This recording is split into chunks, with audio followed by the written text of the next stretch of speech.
Goeiemôre gemeente. Ek vertrou dit gaan goed met elkeen van u. Dit lyk daarom so. Wat 'n wonderlike oggend, wat 'n wonderlike voorreg om te mag opstaan in die genade van die Here. En ook om vanoggend hier te kan wees as 'n geloofsgemeenskap waar ons ook vanoggend die nagmaal gaan vier. En onsself voorberei daarvoor. Mag dit ook vir u 'n geseënde oggend wees en mag jy regtig vind dat God wat hom ontferm oor jou en wat lief is vir jou naby aan jou is en iets van sy grootheid en goedheid beleef. Ek noem maar net 'n paar afkondigings. Ek weet nie is Loggie Bremmer al hierso vanoggend. Wat sy? Baie geluk met die verjaarsdag. Ek wil net seker maak, is dit vanoggend die verjaarsdag, vandag die verjaarsdag. Baie geluk. Dit is die een persoon van wie ek nou kennis dra wat vanoggend verjaar. Miskien moet ek net vra, is daar iemand anders wat vanoggend verjaar? Wie se verjaarsdag wat dit deel met oom Loggie? Niemand nie. Goed, so indien daar iemand anderste is wat in die loop van die week wat kom nog gaan verjaar, baie geluk aan u ook, mag jy ook die Here se seën en die liefde van die familie en geliefdes ervaar in daardie tyd. Weet jy hoe ouer jy raak, ek kyk as jy nou klein is, dan is nou verjaarsdae 'n groot ding, nê? Want jy kan mos nou nie wag om eendag groot te wees nie. En dan as jy eendag groot is, dan geniet jy vir so 'n paar oomblikke die verjaarsdae tot die nommers begin omdraai en in die verkeerde rigting begin neig. En jy minder tyd oor het om te leef, as wat jy al geleef het. In elk geval as jy die wiskunde in jou kop doen. En dan begin verjaarsdae vir jou iets anders te raak. Iets groter raak ook. So 'n besondere geleentheid. Goed, kom ons raak 'n oomblik stil en dan sal ek vir ons 'n wotum doen wat uit Psalm 1 uitkom en 'n seëngroet. Ek gee vir jou tyd vir stilte. Psalm 1. Gelukkig is die mens wat nie die raad van goddeloses volg nie. Nie op die pad van sondaars gaan staan en in die byeenkoms van die spotters sit nie. Maar wat sy vreugde vind in die wet van die Here. Sy wet dag en nag oordink. So iemand sal wees soos 'n boom wat geplant is by 'n waterstroom, wat vrugte gee op sy tyd en waarvan die blare nie verdroog en verdor nie. Geliefdes in die Here Jesus Christus, die Here kom groet u vanoggend. Hy kom groet u wat by 'n waterstroom staan en by die woord van die Here dag en nag oordink. Vir dit wat kwaad is, probeer vermy, en dit wat goed is, konstant soek. Vrede vir jou van die drie enige God, Vader, Seun en Heilige Gees. Amen. Deel van ons gereed maak vir vanoggend se nagmaal gaan ook oor 'n stuk na binne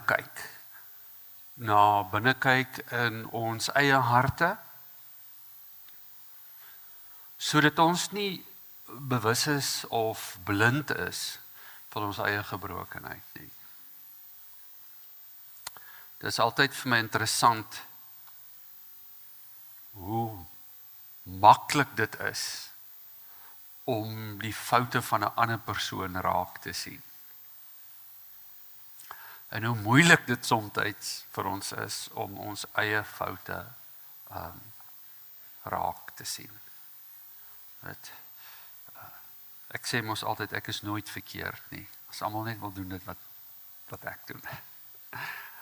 En soms is ons so, maar vanoggend, wanneer ons aan die nagmaaltafel sit, is dit belangrik dat ons 'n deeglike verstaan sal hê van waaroor dit gaan. Hoekom dit belangrik is. Jy kan dit net verstaan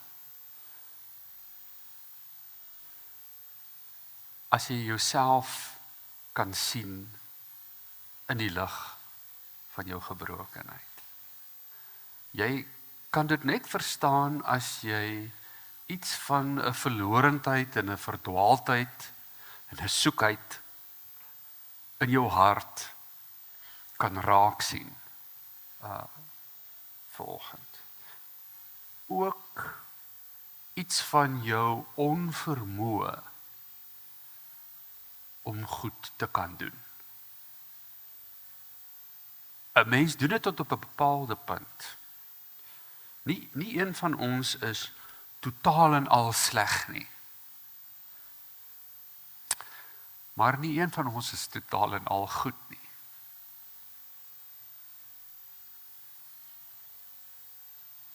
En daarom is dit ook belangrik dat ons vanoggend so 'n bietjie oor die wet reflekteer. Ek gaan vir ons die opsomming van die wet voorlees. U ken dit baie goed, u kan dit 10 uit die kop uit al opsê op hierdie stadium. En ek wil dit doen sodat u net vir 'n oomblik reflekteer oor jouself. Matteus 22. Ek gaan hier vanaf vers 34 begin lees. Ek sal so stop tussen deur my geleesery. Vers 34 sê, toe die Fariseërs hoor dat hy die Sadduseërs die sweye opgelê het hulle bymekaar gekom. Jesus het hulle stil gemaak. Hy het hulle die sweye opgelê. So mooi in Afrikaans gesê hierso. Hy het die wind uit hulle seile uitgehaal. Met al hulle teologiese argumente, al hulle skrif verstaan, al hulle verstaan van die tradisie. Want die Sadduseërs en die Fariseërs is hier die twee kante. Die Fariseërs, die kant van die tradisie, wat in stand gehou moet word, en in plek gehou moet word. En hulle argumente, hoekom is tradisie belangrik? Waarom kan ons nie goed net verander nie? En dan die Sadduseërs aan die ander kant, die teoloë wat die Bybel in die skrif geken het en verstaan het. Met al hulle teologiese argumente. Jesus haal die wind uit hulle seile uit. En dan kom hulle by mekaar, hierdie twee groepe. Groep van die tradisie, die groep van die skrifgeleerders kom by mekaar. En die teks sê in vers 35, een van hulle, 'n wetskenner nogal, het vervolgens 'n vraag gestel om hom te toets. Meneer, wat is die belangrikste gebod in die wet? Dis 'n regsvraag. Hy het vir hom gesê, jy moet die Here jou God lief hê, met jou hele hart en met jou hele siel en met jou hele verstand. Dit is die belangrikste en die eerste gebod. Somtyds vir ons as gelowiges voel ons hierdie eerste gebod mag dalk die maklikste een wees wat daar is. Maar dan sê Jesus verder in vers 39 en die tweede ene wat hieraan gelyk staan. Met ander woorde, hy is nie swaarder nie, hy is nie belangriker nie, maar hy is beslis ook nie minder belangriker nie.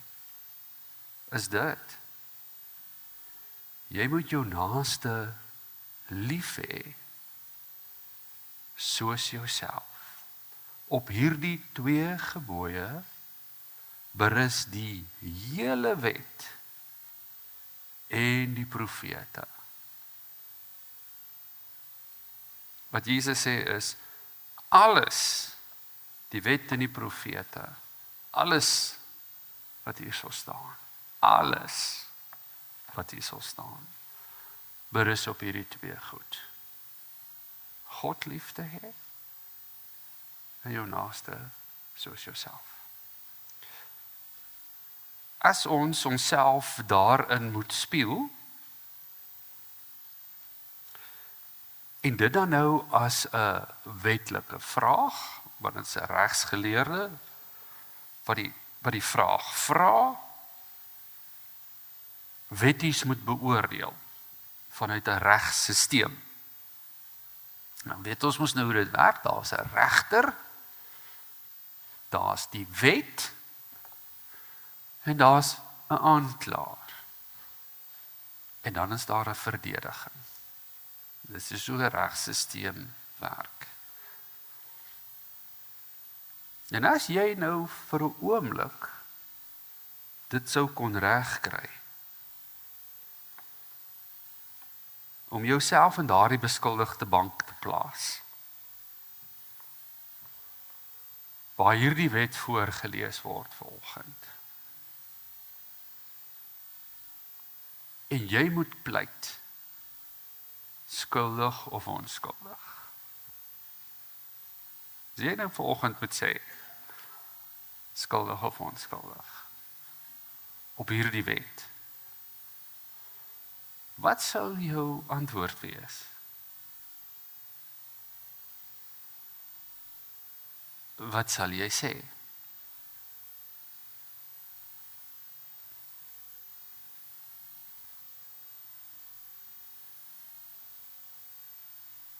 Die goeie nuus is, daar is 'n verdediging, Jesus Christus.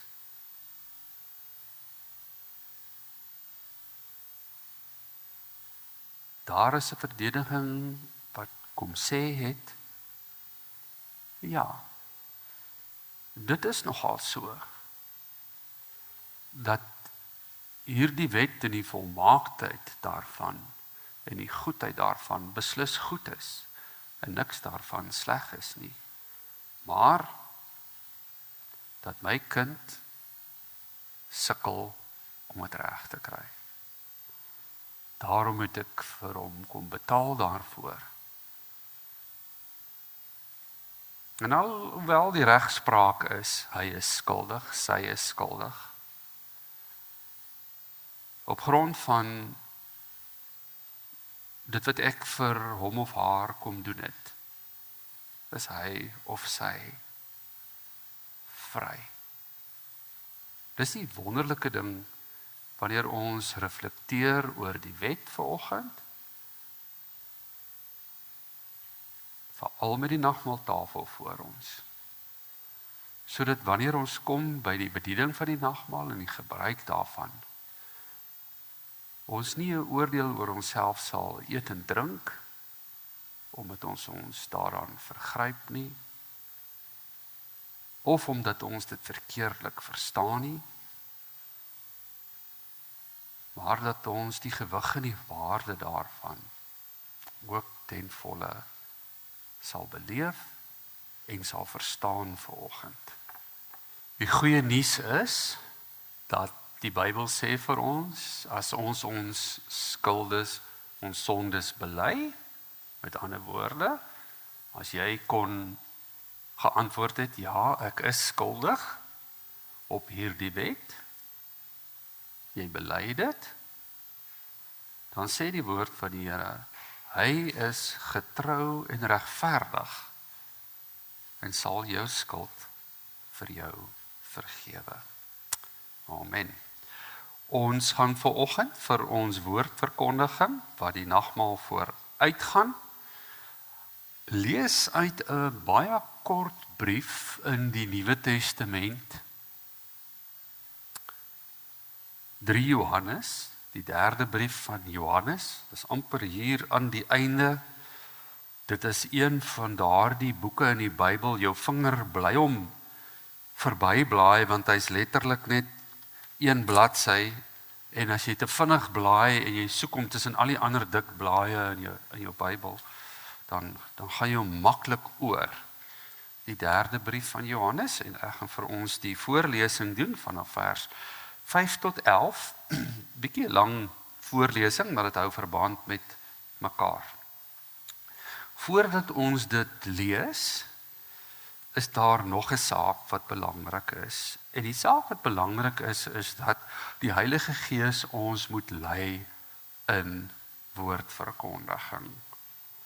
Dit is belangrik, anders te beoordeel ons dit volgens menslike oë, en ons luister met ons menslike ore en kyk met ons menslike oë na dit wat ons lees en dit wat ons hoor.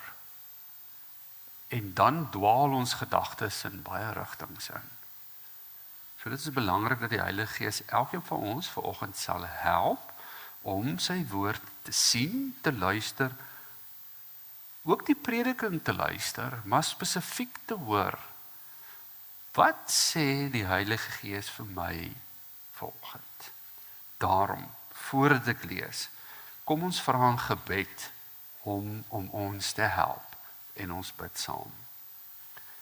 O Heilige Gees, Here, help ons dat wanneer ons so saam is rondom u woord, hoe ons dit lees en dieper daaroor dink, saam daaroor dink,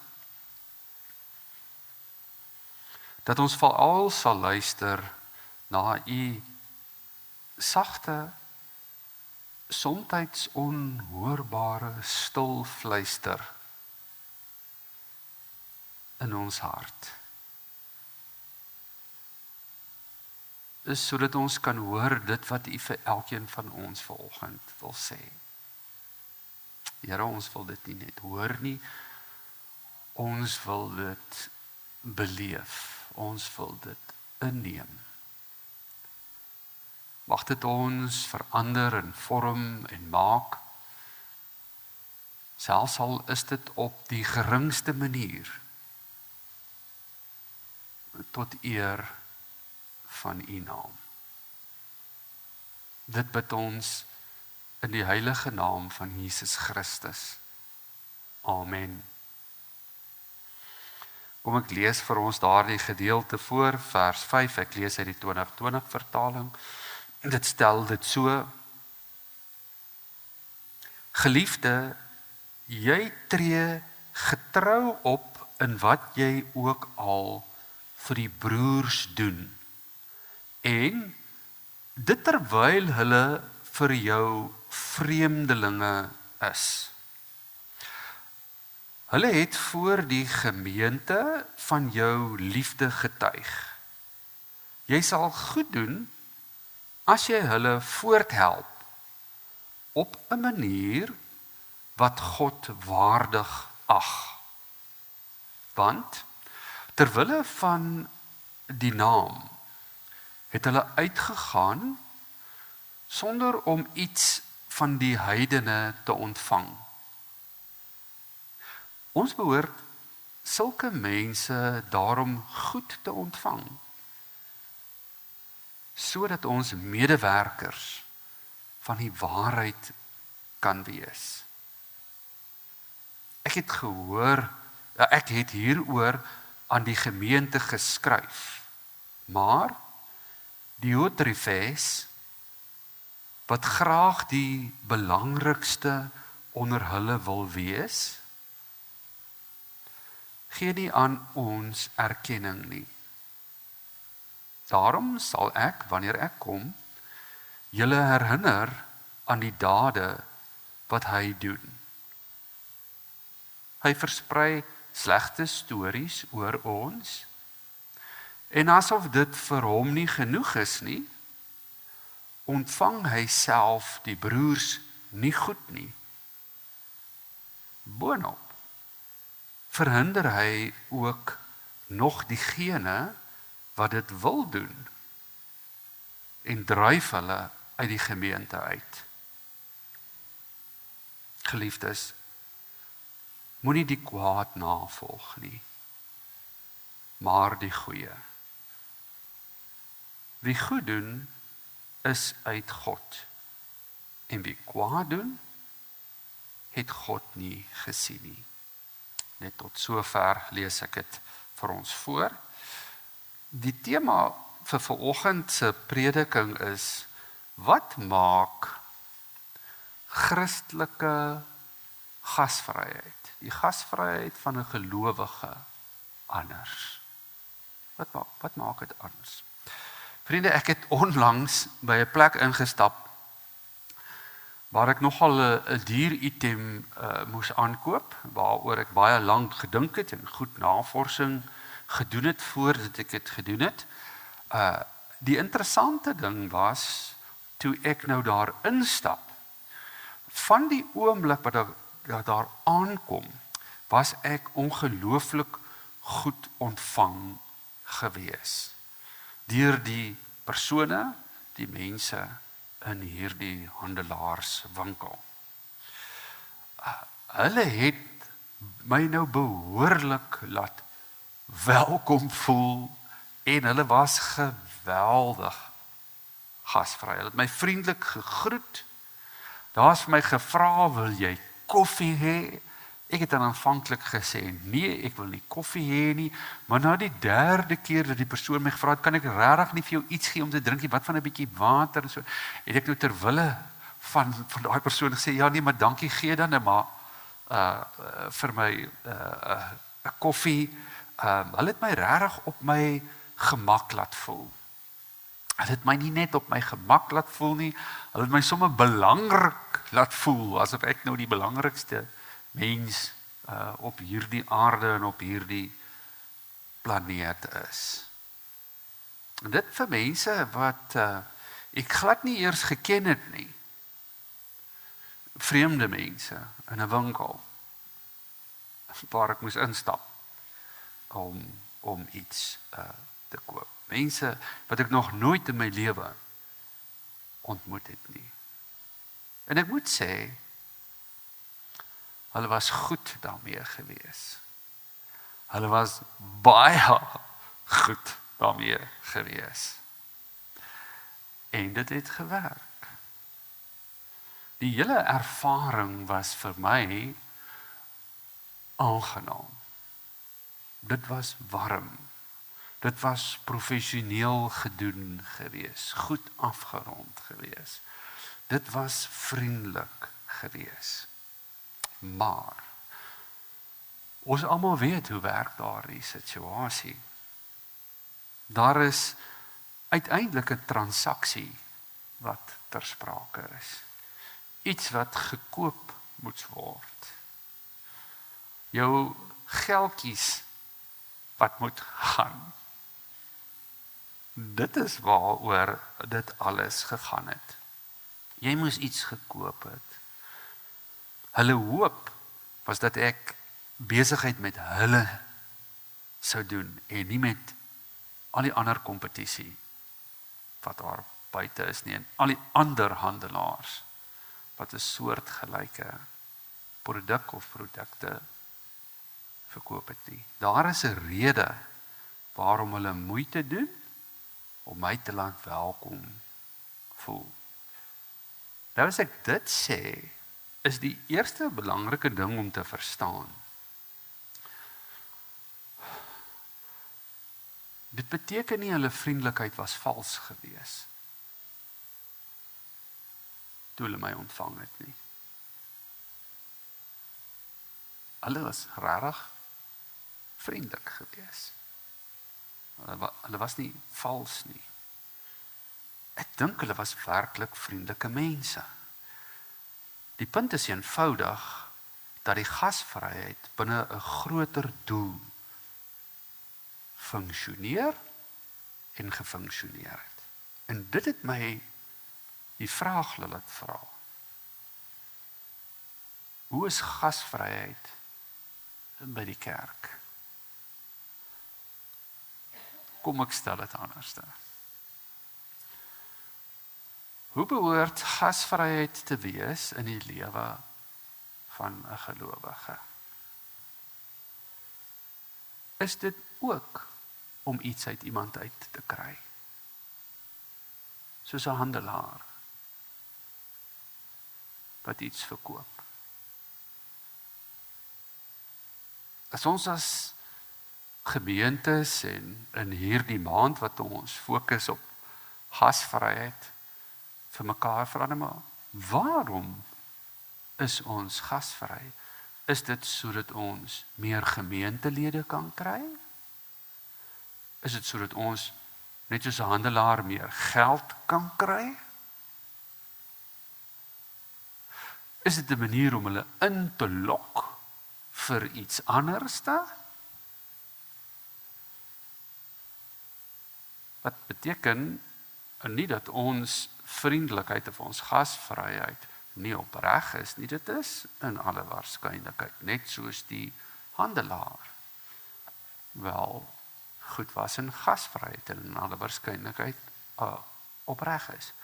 Maar wat is jou doel daarmee? Hoekom doen jy dit? En moet dit so wees vir 'n gelowige? Of is dit veronderstel om iets totaal en anders te wees? 'n Interessante vraag. En dit het my gebring by hierdie verhaal, wat ons sopas 'n deel van gelees het in die 3de brief van Johannes. 'n Klein briefietjie. En ek wil amper sê die hele brief gaan grootendeels daaroor. 3 Johannes is 'n persoonlike brief. Dit is 'n brief wat Johannes vir iemand baie spesifiek geadresseer het en vir hom gegee het. Gaius, seker Gaius sou seker 'n beter uitspraak wees van daardie Griekse naam. Dit is die persoon se naam. Vir wie Johannes hierdie persoonlike brief skryf. In hierdie kort brief is daar 3 persone, waarvan ons oor 2 van hulle in die teksgedeelte wat ons gelees het, 'n bietjie gaan gesels oor. Johannes skryf vir Gaius hierdie brief omdat hy gehoor het dat in daardie tyd was daar gelowiges gewees wat rondgegaan het en die waarheid verkondig het. Die evangelie verkondig het. Dit is wat hulle gedoen het. Hulle het rondgegaan en hulle moes ernstig gebly het, soos wat hulle rondgegaan het en in vreemde plekke ingekom het. Hulle moes 'n geleentheid gekry het om in die vreemde plekke waar hulle in te kom, voorgestel te word aan die mense van daardie plek, sonder dat daardie plek se mense sê, nou wie is hierdie ou wat nou hier van die kant af aankom? Waar kom hy nou vandaan? En hulle vir ons 'n klomp goed sê hierso vandag. Ons ken hom nie eers nie. Dit was deel van wat hulle moes gedoen het. En dan was daar gelowiges gewees, soos Gaius, wat hierdie rondtrekkende gelowiges ontvang het. Gasvry was vir hulle gewees, hulle ingeneem het en hulle gesê, hoor hierso, ek ken jou nou van geen kant af nie. Ek weet nie wie is jou ma nie, ek weet nie wie jou pa nie, ek weet nie wie is jy nie. Ek weet ook nie is regtig of jy goed is en of jy sleg is nie. Ek neem aan jy is, want jy verkondig die woord van die Here. So kom in, ek sorg vir jou, ek kyk vir jou, ek stel jou aan mense voor, doen jou werk. So Johannes skryf vir Gaius, wat hierdie persoon is, wat so opgetree het, hierdie brief. En dan sê hy vir hom, dit wat jy gedoen het, is reg. Dit is goed, dit is gasvryheid, en dit is vriendelikheid. Maar in hierdie teks sien ons iets, dat Gaius se doel was nooit gewees om iets daaruit te kry nie. Anders as die handelaar, wat aan my aan iets wil verkoop het nie. Wat beteken, as 'n gemeente, as 'n gelowige, as 'n kind van die Here, gaan gasvryheid vir ons, nie daaroor, primêr, om iets uit iemand uit te kry nie. Om hulle net te kry, sodat ons groepietjie groter kan wees nie.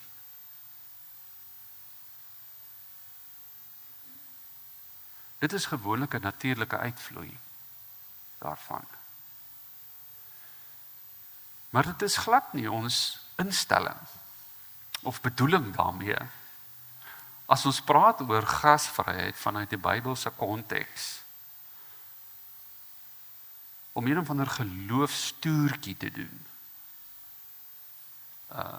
terwille van groei of iets anders te doen. Nee, inteendeel.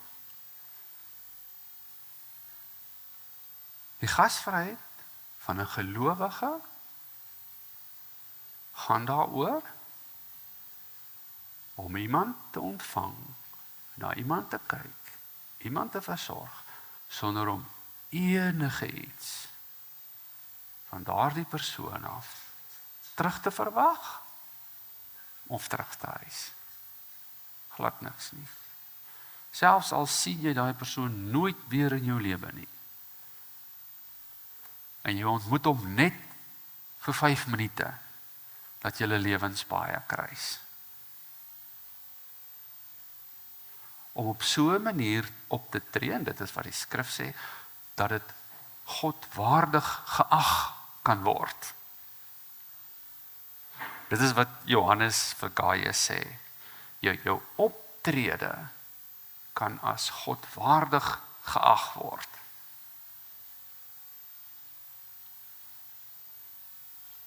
Pragtige mooi gedeelte. Daarin in dieselfde brief, in die tweede gedeelte wat ek vir u gelees het, hier vanaf vers 9 tot 11, was daar ook 'n tweede man. En dit is die tweede persoon wat ons raak lees in hierdie teks. Diotrefes. Diotrefes doen presies die teenoorgestelde van Gaius. Daar is 'n pragtige, mooi Griekse woord wat daar gebruik word. En as jy die Griekse woord opbreek, dan sê dit philos protros. Wat beteken, hy was lief gewees, philei, om protos, om eerste te wees. Dis 'n unieke Griekse woord wat in hierdie teks gebruik word. Wat gesê het, hy was anderste gewees. In steede daarvan dat hy oopgemaak het verander, was dit vir hom belangrik gewees om eerste te wees. Dit was vir hom belangrik geweest om gesien te word deur ander mense. Dit was vir hom belangrik om eerder gedien te word as om te dien. En dan maak hy sommer net moeilikheid. Hy maak sommer net moeilikheid. Hy ontvang nie hierdie vreemde ouens nie. Hy sê, nee wat, ek weet nie wie julle is nie. Gaan weg. As dit nou maar al is wat hy gedoen het, hy het verder gegaan en dan beklei hy met ander mense wat dit wel doen. Hy beklei met hulle en sê, maar hoekom doen jy dit? Jy moet dit nie doen nie. Jy kan nie hierdie vreemdeling, en natuurlik die Griekse woord wat hier gebruik word vir vreemdeling is xeno. Ons ken dit van xenofobia af. Xeno, wat die Grieks is, wat beteken vreemd. Was dit so? Dan beklei hy met hierdie mense wat hierdie vreemdelike, hierdie xeno's, wat die woord verkondig, inneem en sê nee, dit gaan nie daaroor nie. Goed, so waaroor gaan gasvryheid? Waaroor gaan die gasvryheid van 'n gelowige teenoor die van die wêreld? Die eerste ding wat ons vir mekaar gesê het, dit eis niks terug nie.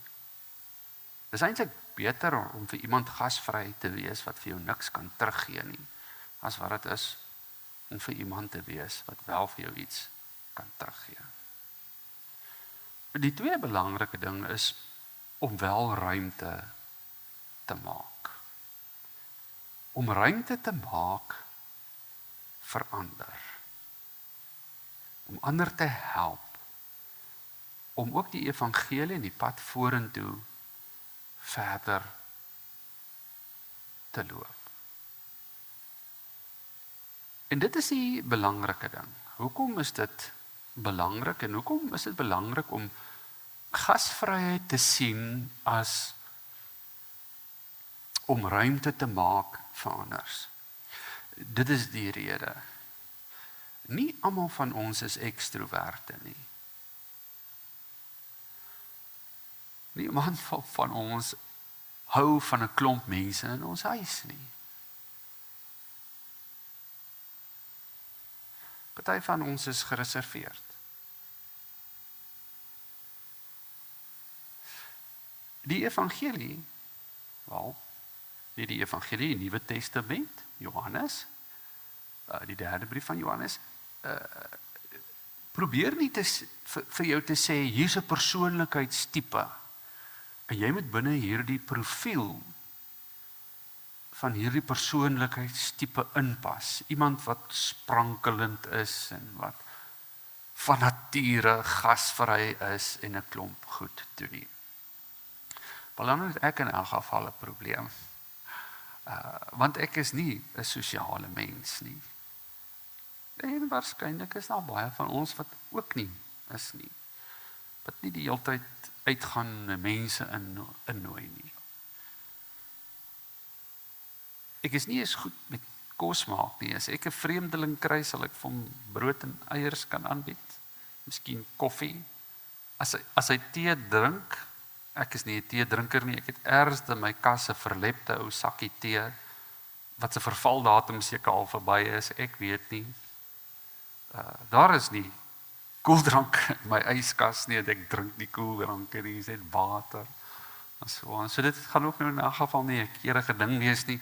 Ek is ook nie iemand wat eers weet hoe 'n tafel te dek nie, om dit mooi te laat lyk nie. Vat enige lap en gooi dit oor die tafel. Kyk nie eens of dit skoon is nie. Nie al my stoele in my huis is heel nie, dalk gee ek nog die persoon die stukkende stoel om op te sit. So party van ons is eenvoudig net nie, ons is nie goed daarmee nie. Party van ons sukkel om met ander mense te praat. Ons doen nie ligsinnige praatjies nie. Dit is net nie hoe ons is nie. Of van ons is nie. Jy praat die hele tyd oor die weer. Ja, die weer is goed. Ja, swaar. So, dit is hoe sommiges van ons is. So, as jy verstaan dat wanneer ons oor gasvryheid praat, ons 'n bepaalde persoonlikheidstipe probeer tipeer as gelowiges en vir mekaar sê, maar sorry, as jy nou nie in daardie persoonlikheidstipe pas nie,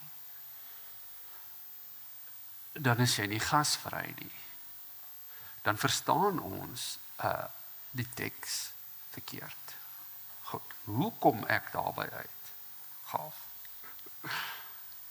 As jy hierdie gedeelte gaan lees, gaan jy sien, hier's 'n woord wat herhaaldelik gebruik word. Dit is baie moeilik om dit op te tel hier in die 2020 vertaling wat ek gelees het. So ek het nou die 2020 uit vertaling gelees, is baie makliker om dit in die Grieks op te tel, maar dit is die woord waarheid. Dit is 'n baie vreemde woord wat hier in Johannes 3 gebruik word. In die eerste paar verse word vir 'n kort brief meer as 5 keer net die woord waarheid die heeltyd gebruik. En dis dieselfde Griekse woord wat Johannes oor en oor gebruik as hy met Gadeus praat. En hy sê op die ou en vir hom, want jy wandel in die waarheid. Goed.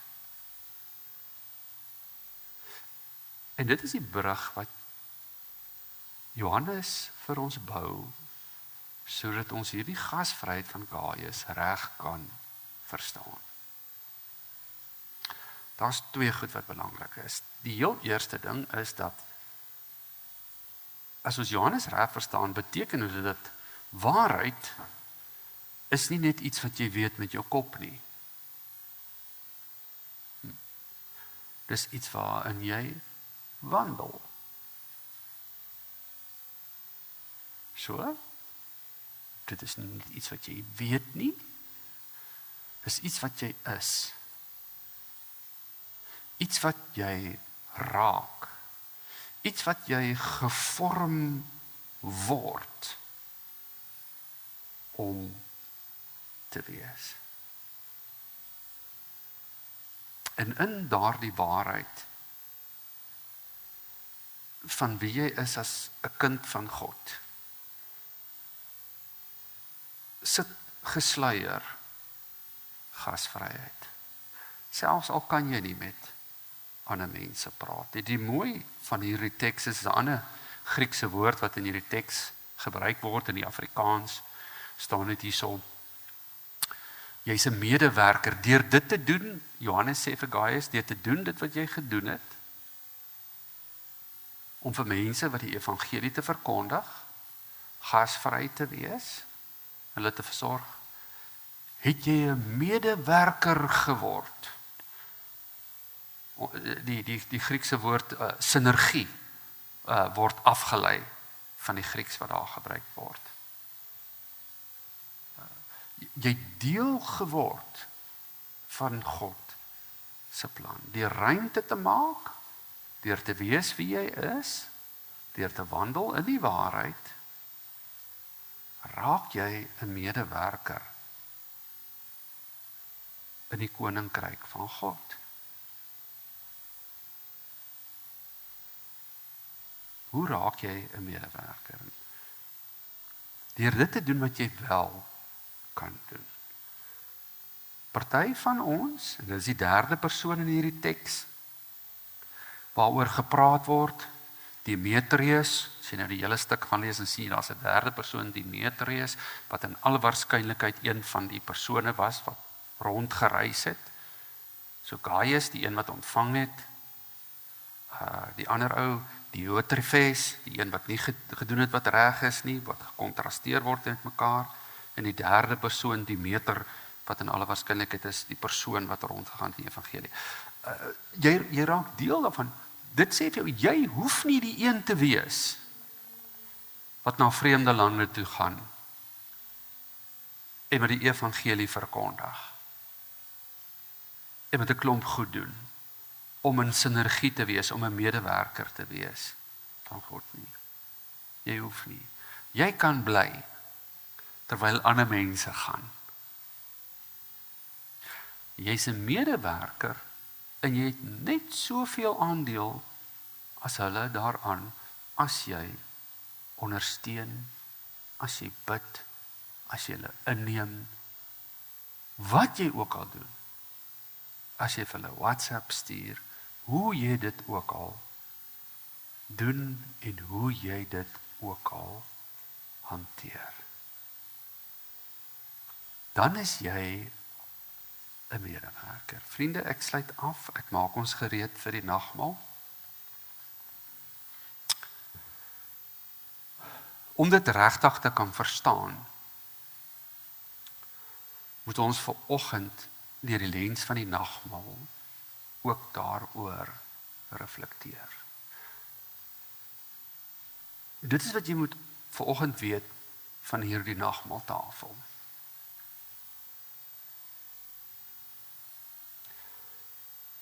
Dit is nie jou tafel nie.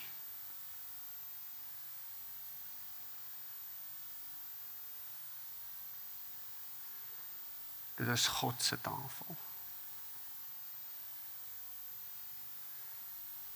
Jy is nie in beheer daarvan nie.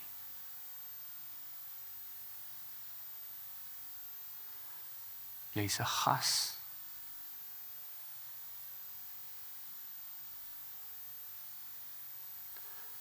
Jy is 'n gas wat op 'n stadium 'n vreemdeling was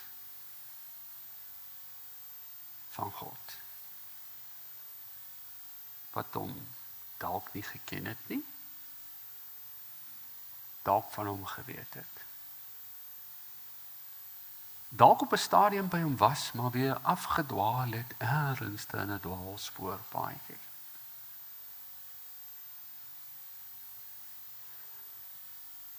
Hy nooi jou vanoggend en sê, kom. My tafel, wat myne is vir jou ook. Kom, selfs al is jy 'n sondaar. Kom, selfs al voel jy ver van my af. Kom, selfs al voel jy vuil vanoggend. En nie skoon gewas nie. Jy's 'n gas by my tafel. Jy is 'n gas by my tafel, nie omdat ek iets van jou wil terug hê nie. Om die waarheid te sê, daar is niks wat jy vir my kan gee, wat ek nodig het nie. Ek kry nie een of ander pay-off om vriendelik te wees met jou nie. Of omdat ek gasvryheid is, of omdat ek gasvry is teenoor jou nie. Of omdat ek vanoggend vir jou sê, kom sit aan my tafel nie. Want dit is nie hoe Christelike gasvryheid werk nie. Ek nooi jou uit na hierdie tafel en ek maak dit oop vir jou, omdat dit is wie ek is. Dis eenvoudig net wie ek is. Ek gee. Ek gee nie eers 'n bietjie nie, of net gedeeltelik nie. Ek gee alles. Ek gee myself volledig vir jou, sonder om enigiets terug te hou, of om enigiets terug te verwag. Sit, drink die wyn, eet die brood. Verstaan dat ek oop is vir jou soos wat jy moet oop wees vir jou naaste. Amen. Ons vier vanoggend die nagmaal. Ons dink daaroor, ons dink aan die betekenis van dit wat ons doen, dat dit nie net 'n tradisie is nie, dat dit nie maar net iets is wat ons doen nie, maar dat ons die werklike betekenis van dit waarmee ons besig is, baie goed verstaan. Ons verstaan dat dit in die eerste plek 'n gedagtenis maaltyd is. Dis 'n maaltyd sodat ons nie sal kan vergeet nie. Ons vergeet so maklik. Ek vergeet so maklik. Ek vergeet so maklik as dit met my goed gaan, wat dit gekos het. Hoe ek dit in die eerste plek ontvang het.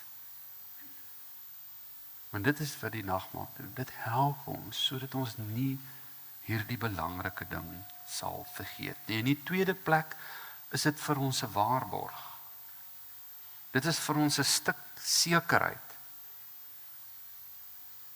Wat ons vir mekaar gaan sê, so seker as wat ek hierdie wyn proe, so seker as wat ek hierdie brood proe, dit gebreek sien, so seker kan ek weet dat Jesus Christus het gesterf vir my. In die derde plek, kom sê die nagmaal vir ons, in 'n sekere sin, daardie tweede gedeelte van die wet, wat ons vir mekaar voorgelees het, jy moet jou naaste lief hê soos jouself, dit sê vir jou, ek is gebind in 'n wêreld van individualisme, waar dit in die konteks waarin ons lewe gaan oor myself en ek, en my tevredenheid en my gelukkigheid. Werk dit nie so met die nagmaal nie. Ek is gebind. Ek is gebind aan die geloofsgemeenskap. Ek is verbind aan elkeen van julle wat vandag hier so sit. Ek is nie los van julle nie. Selfs al is ek nie altyd hier so nie. Deur Jesus Christus is ons almal verbind aan mekaar. Sy liggaam, sy gees. In die vierde plek is die nagmaal die verkondiging. Ons verkondig daarmee twee belangrike goeders. Die eerste ding wat ons verkondig is die dood van Jesus Christus, die kruisiging, die brood en die wyn, die liggaam en sy bloed. Die tweede ding wat ons daarmee verkondig is dat hy weer sal kom. Dat daar hoop is en dat hy weer terugkom en dat ons deel is daarvan. In die vyfde plek is dit 'n vreugdefees. Dis 'n vreemde vreugdefees want ons doen dit met erns. En ons doen dit met toegewydheid en gewydheid, soos wat dit hoort. Maar die feit dat ons dit so doen, beteken nie dat ons nie bly is nie. Dit beteken nie dat ons nou swaarmoedig en teneergedruk is nie. Nee. Dit beteken juis die teenoorgestelde. Dit beteken dat ons eintlik dit doen met vreugdevolle hart en vir mekaar sê, is dit nie wonderlik nie? Is dit nie wonderlik nie? Ek is vrygekoop. Ek is vry. Omdat hy my vry gemaak het. Laastens doen ons dit omdat ons dankbaar is. Ons is dankbaar vir dit wat ons ontvang het van die drie enige God. Ek gaan vir ons 'n tafelgebed doen en dan gaan ek die kerkraad, die diakens en die ouderlinge wat help, vra om vir ons die tekens uit te deel. Die brood, so ook die wyn. Daar is ook druiwesap. Ek het 'n vermoede dat die druiwesap is die wat aan die binnekant, die naaste aan die stammetjie is, en die wyn is die wat aan die buitekant is. Kry vir u daarvan. Moet dit nog nie gebruik as jy dit kry. Ek weet dit is 'n bietjie ongemaklik, daar's nou nie 'n plek om dit neer te sit en so nie, en party van ons bewe. Hou die glasie, hou die brood by jou. As ek sien almal het dit, dan gaan ek vir ons die woorde instel, en dan gaan ons dit as 'n gemeente, as 'n liefdesgemeenskap, 'n geloofsgemeenskap saam gebruik. Kom ons bid. Ons hemelse Vader, Here, ons dank U vir hierdie sakrament, vir dit wat U vir ons gegee het. Eenvoudige, alledaagse brood. Gewone wyn. Dat ons daarin U goedheid in U guns kan vind, en dit wat gewoon is, en tog so buitengewoon. Here, mag U deur die Gees nou in ons werk, sodat U doel, en dit wat U in gedagte gehad het, toe U hierdie nagmaal die eerste keer ingestel het en ons oorgedra het, mag vervul word. Amen. Baie dankie aan die diakonaat, wat ons bedien het met die brood en die wyn. Kan ek net vra, het almal 'n broodjie ontvang? Wyn ontvang? As jy die beker wil gebruik, daar sal kans wees vir die beker. Die wat wyn en sap het, almal gekry. Lyk vir my, ons is reg om die nagmaal te bedien. Vriende, die brood wat ek vanoggend vir ons breek, herinner ons daaraan dat die liggaam van Jesus Christus vir jou gebreek is. Ek hoop jy kan vanoggend saam met my sê, jou eie naam sê en vir jouself sê, Jan, of wie jy ook al is, dit is vir jou. Dit is wat ek van myself vir jou gee. Tot 'n volkomme versoening van jou sondes. Neem dit vanoggend, eer dit en dink daaraan.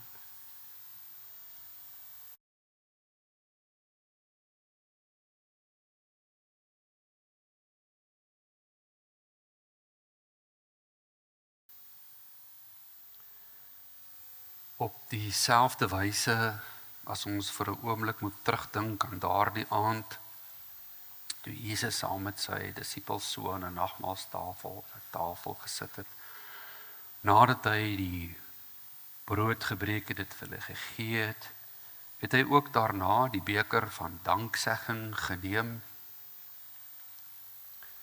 en as vir ons vanoggend die wyn daaruit skink,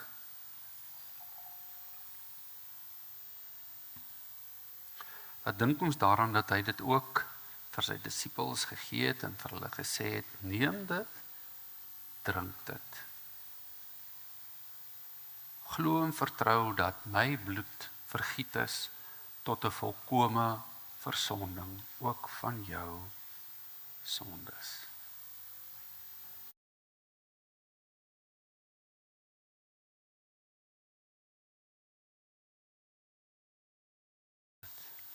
Ons hemelse Vader, Here, ons dank U vir hierdie nagmaal. Ons dank U vir hierdie geleentheid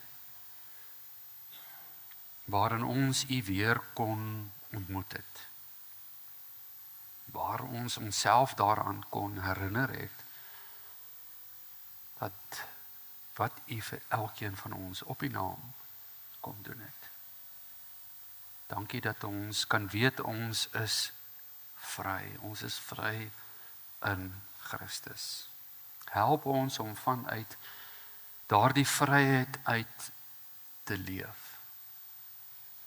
Volkome en herstel. Sodat ons kan wees ook dit wat U is vir hierdie wêreld. Lei ons deur die Gees, Here, moet ons nooit alleen laat op ons eie nie. Dankie dat ons ook in hierdie nagmaal daardie waarborg het, dat U altyd by ons is. Amen. God wil jou seën.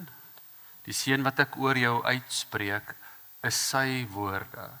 Ek is eenvoudig die boodskapper, wat vanoggend vir jou, namens God, uit sy woord uit, hierdie seën gee, soos wat hy aan my die opdrag oorgedra het.